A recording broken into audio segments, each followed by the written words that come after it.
les origines du scénario de La Mutante, Species en anglais, elle date de 1987. À cette époque-là, Dennis Feldman, le scénariste, lit un article signé de Arthur C. Clarke, qui est un auteur de romans de science-fiction, qui stipule que, à son sens, l'idée même qu'il y ait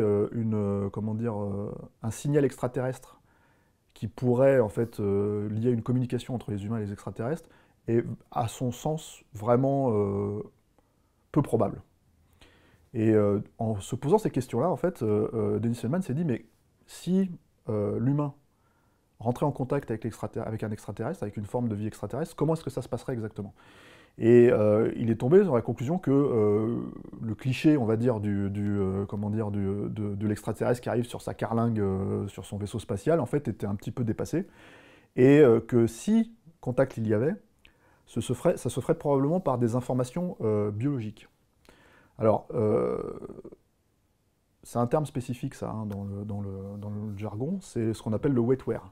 C'est-à-dire en comparaison, par exemple, au hardware ou au software. C'est-à-dire que c'est des informations biologiques. C'est-à-dire qu'en fait, on donne des sources d'informations par l'ADN, par ce genre de choses, etc. etc. C'est l'impulsion pour le film, en fait, pour écrire un film qui ne sera pas forcément qui sera un film de science-fiction, certes, mais qui aura plutôt une logique de film policier, procédural. C'est-à-dire que vraiment, en fait, l'idée de mener une enquête sur... on découvre des informations, et en fait, on comprend au fur et à mesure dans l'enquête que... Enfin, les policiers qui sont dans le scénario comprennent dans l'enquête que, en gros, ils ont affaire à une vie extraterrestre. Voilà. Qui essayent de communiquer avec eux. Le second message était le schéma d'une nouvelle séquence d'ADN et nous gratifier d'un tas d'instructions indiquant comment l'intégrer au nôtre. Voici quelques données techniques concernant toute l'opération. Pour des explications, vous demanderez au Dr Baker. En gros, le nouvel ADN ainsi recombiné a été injecté à l'intérieur de 100 ovocytes humains. Sur ces 100 unités, seulement 7 se sont divisées. 4 se sont vite étiolées, 2 ont été conservés dans de l'azote liquide et on a laissé pousser le dernier en culture in vitro. Son nom de code, SEAL. Voilà SEAL après 2 heures. Un jour. 2 jours. C'est dingue. Il grandit à une vitesse impressionnante. Après 1 semaine. Alors Dennis Feldman, c'est un scénariste qui est connu pour notamment Golden Child, hein, le film avec Eddie Murphy. Donc on n'est vraiment pas du tout dans la même, dans la même veine de cinéma. Et c'est pour ça que le film a eu un petit peu de mal à se monter en fait à la fin des années 80, jusqu'à ce qu'il reprenne en gros son scénario et qu'il décide plutôt de l'orienter vers le cinéma d'horreur et le cinéma d'action. C'est-à-dire que d'un seul coup, plutôt en fait que de créer une enquête autour de ça qui était vraiment très austère, très rigoureuse, il décide en fait de transformer ces personnages de policiers en fait plutôt en agents du gouvernement qui vont courir vraiment derrière cet extraterrestre qui cherche à s'échapper, quoi. Monsieur, elle s'échappe!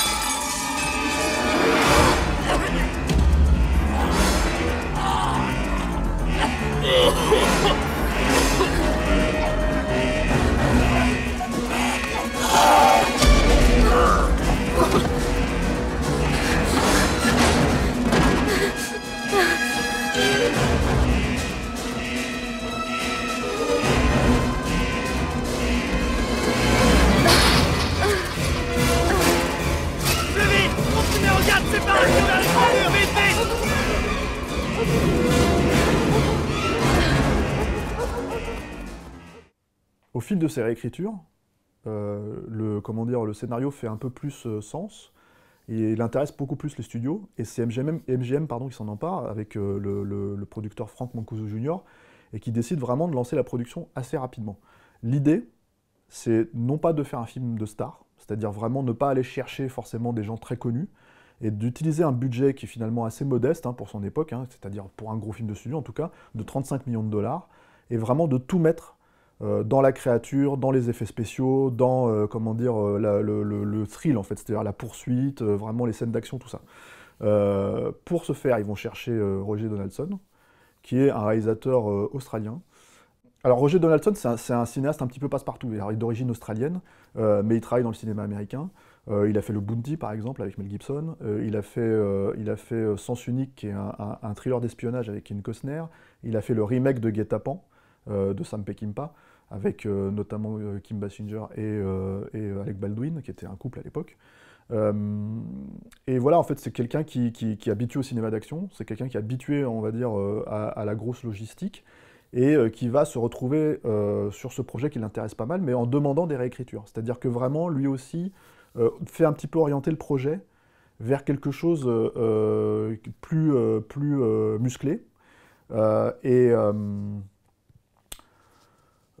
notamment dans sa volonté, il fait rajouter des scènes horrifiques plus spécifiques. C'est-à-dire que en gros, c'est lui qui va chercher Hans Rudi Giger, quoi, qui est comment dire, le créateur de l'Alien, en fait, l'Alien de Ridley Scott, quoi, et qui crée le personnage de Seal. Seal, c'est la mutante en titre. C'est vraiment en fait cette créature extraterrestre qui est formée de l'ADN humain et de l'ADN en fait extraterrestre, et qui va utiliser en fait le meilleur des deux informations d'ADN, quoi.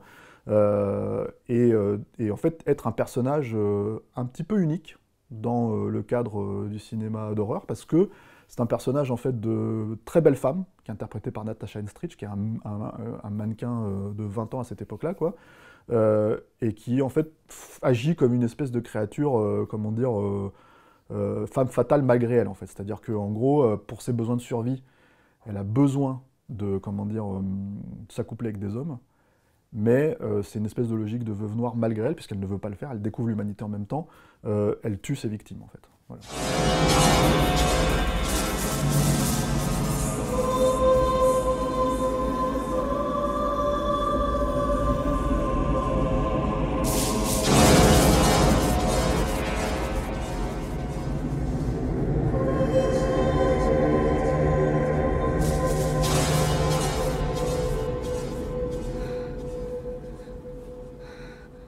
Alors, H.R. Giger, c'est un artiste plasticien suisse-allemand, qui est notamment, bon, comme on l'a dit, le créateur d'Alien, qui est une personnalité très très forte, qui s'implique énormément dans le travail en fait, qu'il fournit pour les studios, et qui s'est souvent retrouvé, à part Alien et en l'occurrence La Mutante, mis de côté par les studios américains, justement à cause de son côté presque trop perfectionniste, hein, trop radical, quoi.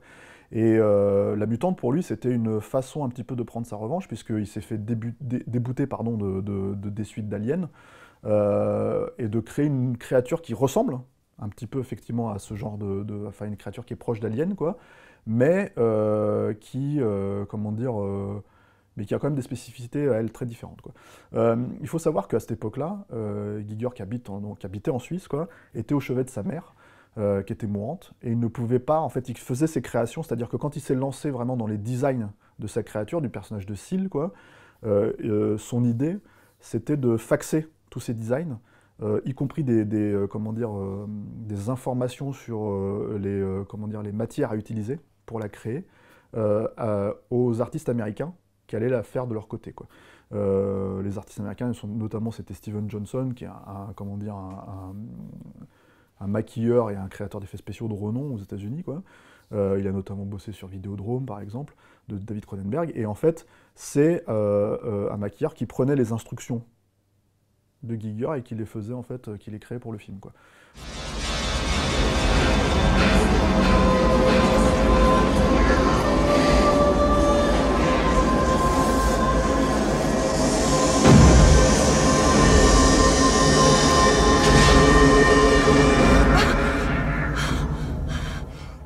Giger, c'est quelqu'un qui est très passionné, qui n'a aucun souci en fait à se confronter au studio.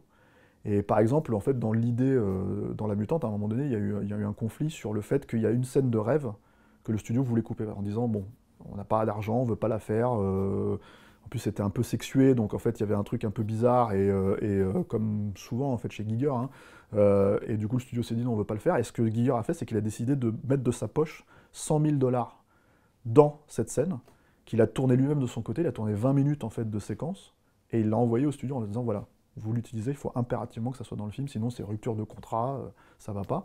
Et en fait, ils en ont utilisé 35 secondes, monté un peu n'importe comment, donc lui il a été très déçu par ça, Mais c'est ce qu'on voit un petit peu dans le film, en fait. C'est vraiment, ça s'est tourné par Giger, et c'est lui qui a insisté pour que ça soit dans le film, quoi.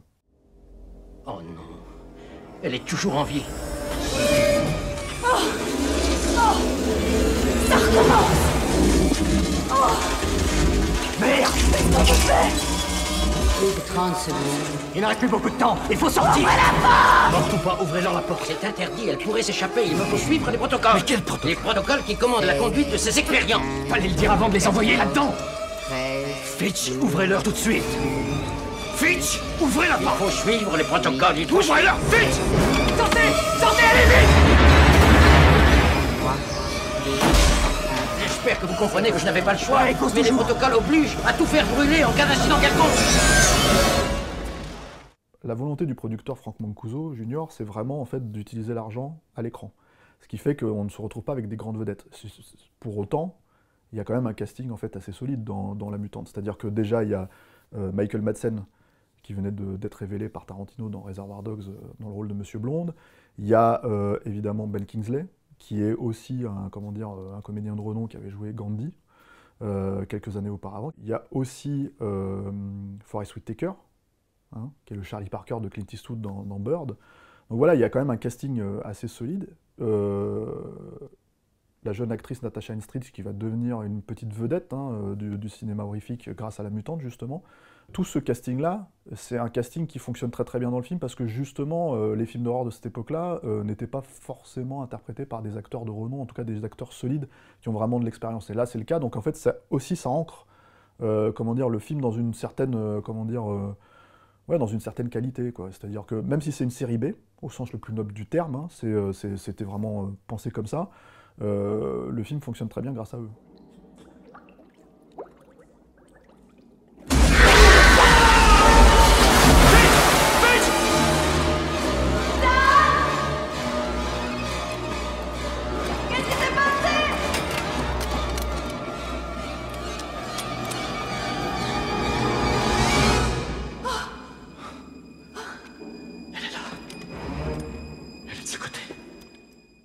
Le gros apport de Roger Donaldson, c'est de prendre en compte avec La Mutante que l'une des références incontournables, c'est Alien.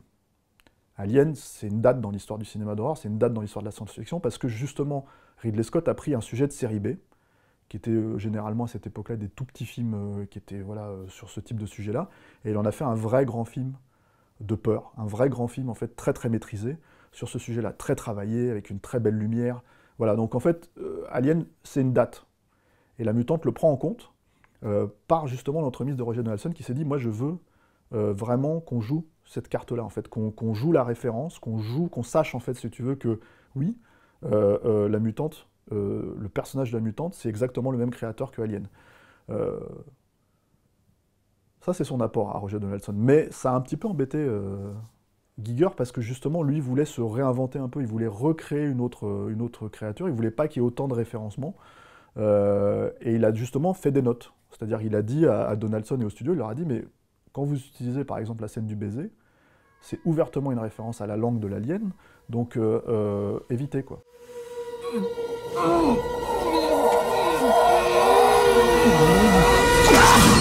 Bon, la scène est dans le film, donc c'est évident qu'ils n'ont pas évité, mais voilà. Et notamment à la fin, l'idée du scénario original, et ce que voulait tourner Donaldson, c'était vraiment une scène où la créature allait périr par le feu. C'est-à-dire ils allaient vraiment la brûler comme ça, en fait c'était une manière de la faire, une manière de la faire mourir, quoi. Même si on sait que les créatures de cinéma d'horreur ne meurent jamais vraiment. À ce moment-là, Giger leur a dit non, il leur a mis une note encore plus précise en leur disant voilà, je vous propose 4-5 autres façons de tuer la créature, parce que là on est vraiment dans ce que faisait James Cameron dans Alien, ce qu'a fait David Fincher dans Alien 3. Pareil avec, il y avait un autre film de science-fiction à cette époque-là qui était Terminator 2, où le T-1000 était tué comme ça de la même manière dans les flammes, quoi. Donc là l'idée c'était par exemple de tuer la créature avec un coup de fusil, quoi. Et c'est ce que fait le personnage de Michael Madsen quand il la tue à la fin, quoi. C'était gentil de nous avoir rendu visite. Je te tiens, vas-y, je te tiens.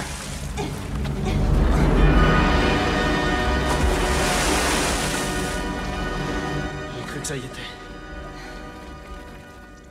La Mutante n'est peut-être pas un grand film d'horreur au même titre qu'Alien, hein, mais c'est un film qui a vraiment digéré cet héritage-là, qui le traite peut-être de manière un peu plus ludique, peut-être un peu plus marrante, un peu plus fun, quoi.